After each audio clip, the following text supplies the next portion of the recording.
नशा खत्म कर रहा है आपकी मेमोरी को। जी हाँ दोस्तों, मेमोरी लॉस का एडिक्शन के साथ क्या रिलेशन है, इस बारे में आज हम इस वीडियो में बात करेंगे। मैं हूं डॉक्टर अनंत राठी, मनोचिकित्सक एवं नशा मुक्ति विशेषज्ञ, बीकानेर, राजस्थान से। दोस्तों, आज हम एक बहुत सीरियस इश्यू पर बात करने वाले हैं कि नशे का हमारी मेमोरी से क्या संबंध है।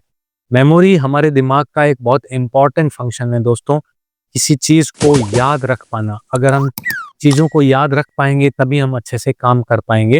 लेकिन अगर हमारी याददाश्त ही कमज़ोर हो गई है, तो ये हमारी ना सिर्फ़ रोज़मर्रा की ज़िंदगी को प्रभावित करेगा, बल्कि हमारी जो काम है हमारा, चाहे हम जॉब करते हैं, चाहे हम बिज़नेस करते हैं, उसको भी बहुत ज़्यादा प्रभावित करेगा।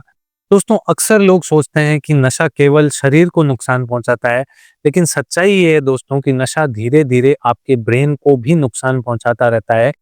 आपकी याददाश्त या आपकी कंसंट्रेशन करने की एबिलिटी को, किसी चीज पे आप फोकस कर पाओ, ध्यान दे पाओ, उसकी क्षमता को ये कम करता जाता है। दोस्तों, मेमोरी कैसे काम करती है? हमारा दिमाग एक सुपर कंप्यूटर की तरह काम करता है।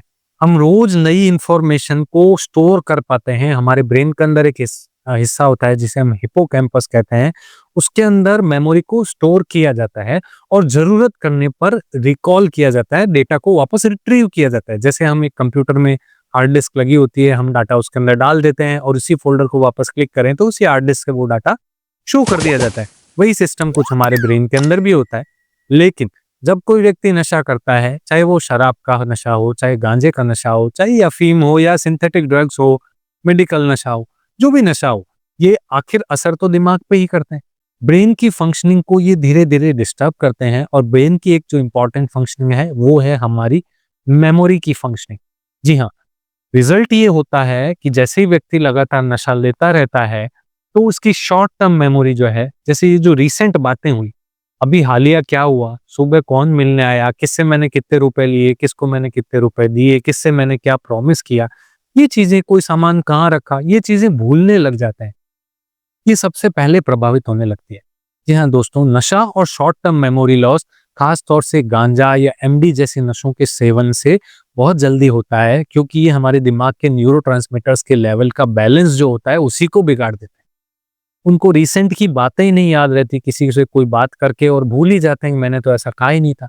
सिंपल चीजें भूल जाते हैं, जैसे मैंने चाबी कहाँ रखी, मैंने पर्स कहाँ रखी।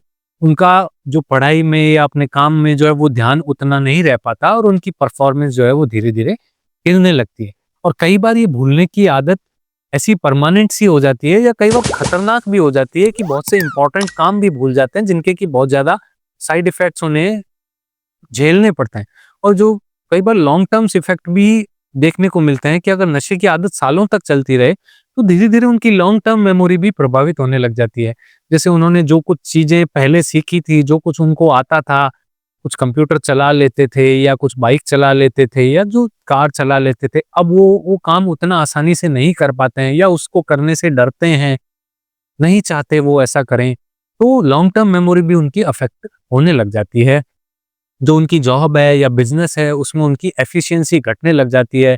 इसके अलावा जो उनके रिलेशंस हैं हस्बैंड वाइफ के बीच, बच्चों के साथ या पेरेंट्स के साथ, सिबलिंग्स के साथ, उसमें भी मिसअंडरस्टैंडिंग्स बढ़ जाती है। परिवार में कलह, लड़ाइयाँ, तनाव, ये सब बढ़ जाता है।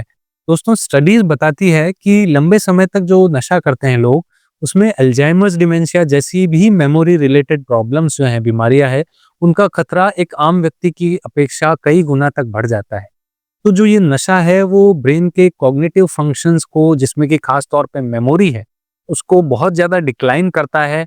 साथ ही साथ ये आपके एक डिसीजन मेकिंग कैपेसिटी जो है, जो कॉग्निटिव फंक्शन है कि हमें क्या सही है वो करना चाहिए, क्या गलत है नहीं करना चाहिए, इसकी कैपेबिलिटी को भी कम करता है। जो नशा करने वाला व्यक्ति है वो सही डिसीजन नहीं ले पाता है, डिसीजन उसके गलत पड़ते हैं या वो डिसीजन ले ही नहीं पाता है।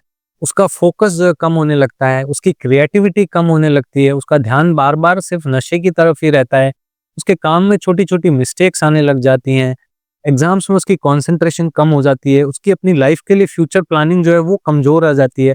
और ये सब चीजें मिलकर उस इंसान की पूरी जिंदगी को तबाह करने के लिए काफी है। तो सॉल्यूशन क्या है दोस्तों? सॉल्यूशन ये है कि हम मेमोरी को बचाएं। कैसे? इस नशे को छोड़ करके। जी हाँ दोस्तों, नशा छोड़ना मुश्किल नहीं है, और अगर हम नशा छोड़ देते हैं तो दिमाग काफी हद तक रिकवर भी कर जाएगा। तो सबसे पहले नशा छोड़ने का हमें एक स्ट्रॉन्ग डिसीजन लेना है, साइकियाट्रिस्ट या डी एडिक्शन सेंटर से हेल्प लेनी है। इसके अलावा मेडिटेशन, योग, डीप ब्रीदिंग एक्सरसाइजेस, अच्छी गहरी नींद लेना, अच्छी हेल्दी डाइट लेना, जैसे नट्स हैं, फ्रूट्स हैं, ओमेगा 3 रिच फैटी एसिड्स वाले फ्रूट्स हैं, उनको खाएं। एडिक्वेट अमाउंट में नींद लें, कम से कम 7-8 घंटे सोएं। एक्सरसाइज को डेली रूटीन में इन्वॉल्व करें। ये सब जब हम लाइफस्टाइल में चेंज करेंगे तो हमारा जो मेमोरी सिस्टम है वो धीरे धीरे वापस पहले जैसा हो जाएगा। दोस्तों याद रखिए, आपकी मेमोरी ही आपकी असली ताकत है। इसे हमें नशे में नहीं खोना है। जय हिंद, जय भारत।